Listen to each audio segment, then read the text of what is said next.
playoffs beginning next week. We had our final slate of regular season games today. The Duluth East Greyhounds honoring their senior class before their matchup with the Cambridge Asante Blue Jackets. Bittersweet moments for the players and their families at the end of their high school careers. Cambridge Asante making contact first. It's Tatum Koeska who launches one with a lot of hang time. Greyhounds can't field it as she gets her leadoff hitter, gets a stand-up triple to start that inning. Then senior Avery Kinnan hits a chopper that is turned for the out at first, but the sacrifice does the trick and gives the Blue Jackets the first run of the game.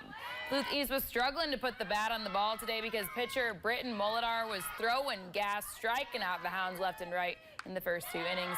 Peyton Vanderlee up to bat with 2 runners on. She crushes that one to deep center, almost leaves the ballpark. A 2-run RBI double for the Jackets extends their lead to 3-0. And at last check, Cambridge Asante still held a 4-0 lead over Duluth East in the 4th inning.